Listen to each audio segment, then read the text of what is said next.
kanila yung ano nangyari? Kinukontent po nila yung yung pamilya ko po, buong pamilya ko na po. Anong content? Sinasabi po nila na wala daw po kaming utang na loob.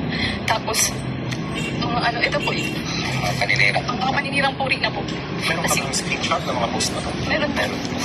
Saan po nila pinublish itong mga post na to? Kung nakita niyo po. Sa ano po, sa YouTube po, sa Sa vlog talaga nila. nag-live po sila sa live po mismo. Opo. May Kasi video silang ginagawa na binabash kayo. Opo. Ano po sinasabi nila, sir, ma'am? Kung po sa... ito po. Yung ipapabarangay nga daw po yung yung si mama.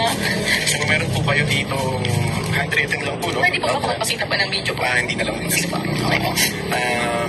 So, kasi sinabi nila ipapabarangay ka nila, Sasamahin daw po yung mukha ng mama ko. Maripal or Bobo, ha? Anong tulfong mukha mo? Anong hinihintay dapat mo list na gagawin mo? Landing pad ang Yung bahay Yung bahay po namin. sa amin. Yung pinabahay po nila sa amin, tas ng sponsors po. Umalis na po kami sa Kalingap. landing pad. Anong Yung, kumbaga po, yung pinaka-office po nila na yung naghahawag po ng mga pundo ng ano po nila, foundation. Okay. Tapos, kawawa ka naman pag iniwan mo ang bahay. Pag umalis, iwan ang beneficiaries sa cement. Okay. So, basically, naninira sila. They're trying to ruin your reputation. Ang sinasabi nila na abusado ka in short, no? From what I have read. Pero ito lang, ma'am. Simple lang naman.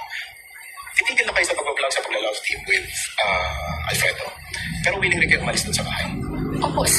Feeling po. Kung yun po yung gusto nila. Today, doon ka pa rin ba nakatira sa bahay na yun? Okay. Pero just to stop, as our bargaining point, aalis ka dun sa bahay na yan, tapos na lahat. Tapos na. Tanggalin po nila yung mga vlog po nila sa akin. And take down. Yes. Lahat po, picture na inano po nila.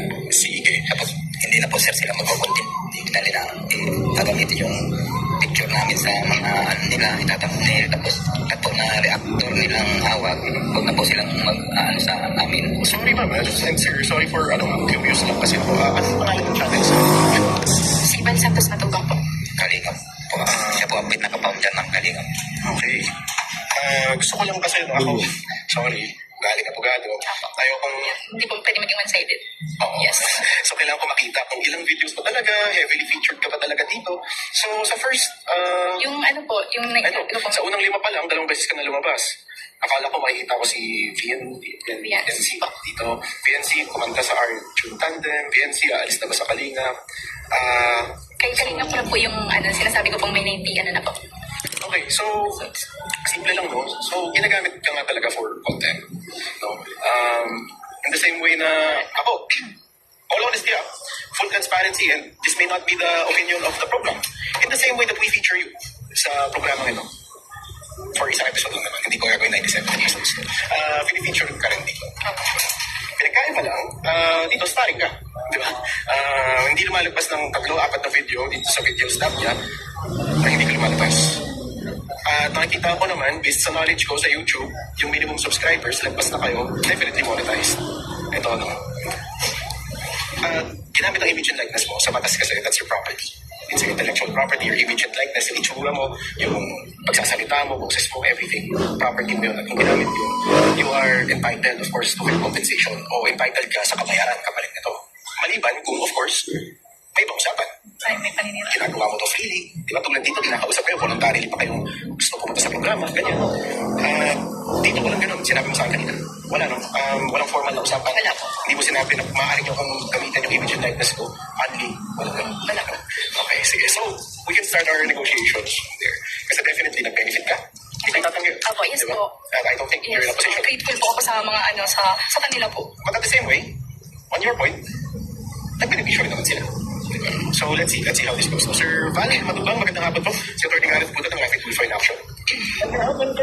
Sir Val, opo, may ilang katanungan lang po ako. No? Kino-confirm niyo po na itong si VNC, siya po ay nakifeature niyo sa inyong vlog. Siya po ay madalas yung nagagamit sa mga video. Tama po. At siya po ay nilalove team niyo doon kay Alfredo. Alfredo. Yeah. Ano po yun, sir? Okay. At sila po ay nag-ano, no? Sila po ay kinoconsider nating love team doon sa vlog na yun. Tama, sir? Okay. At naparating naman po sa inyo ni VNC na ayaw niya na po ipagtuloy ang itong pag-feature niyo sa kanya dito sa vlog na to. Oo, sabi naman namin yun. Ano po yung reaction nung sinabi niya po na ayaw niya na po? Wala po.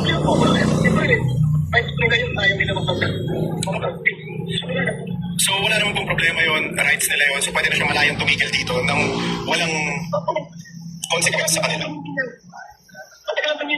Okay. Dahil matagal na silang tumigil, sir, at sinabi niyo wala namang kayong masamang reaction dun sa gusto nila, saan po nang galing itong mga sinasabi ninyo about her na siya ay bobo, siya ay sesementohin ang mukha? Si mama po yun. Mama. Ay, yung nanay niya po, sesementohin ang mukha, ganyan po. Saan po nang galing to? Nasa video niyo daw po, sir, ito yung mga sinabi yung itong mga to, nilista niya. May 8 points siya dito. Hindi ko na lang babasahin yung sinabi niyo tungkol sa programa dahil sila naman namin tinutulungan. Ano hindi? Yes, yes, sir. Yung video po na doon sa stop niyo po, pag pinang po yung video po, talagang sinabi ko lang. Okay, so sinabi niyo tungkol kay Fiancé at yung sa kanyang nanay, no? Kino-confirm niyo sinabi niya yan, sir. Kaya hindi ko yung video ko, sinabi ko yung pagkaan, talagang sabihin ko yung Yun po kasi Kuya Val, ang mali po sa inyo ay yung mga biro niyo po baga Kuya Val. Sinilaro po ninyo. Alam po ninyo mo, ikatabash po ng pamilya ko pero tinutuloy niyo pa din po. Wala po kayong pakialam kasi beneficiary lang po ako. Tinutulungan niyo lang po ako. Kaya wala po kayong pakialam sa mararamdaman po ng tao. Kaya nahayaan niyo po yung mga sinasabi niyo kahit alam niyo makakasakit po. Kasi, Sir, kausapin niyo muna po si Fiancé, sir. No? May sinasabi po kasi siya regarding dun sa inyo. May record po ako niyo pero alam ko hindi po pwedeng ilabas yun dito. Kasi, privacy po natin pag-usap natin yun lang po eh. Okay, so ano yung sinasabi mo hindi mo pwede ilabas? Or ano? Yung record po ng pag-usap po namin na pinipilit niya po ako na pumalik po sa love team. Pero ang sinasabi naman ni Sir Val, ikaw ay malayang pwede nang tumigil. Oh, dito lang po niya hindi na ano. Pero yung sa mga content niya po, hindi niya po talaga tinipigilan yung pamilya ko. O, pero kung ganito na lang, Sir Val, no? Quits na lang.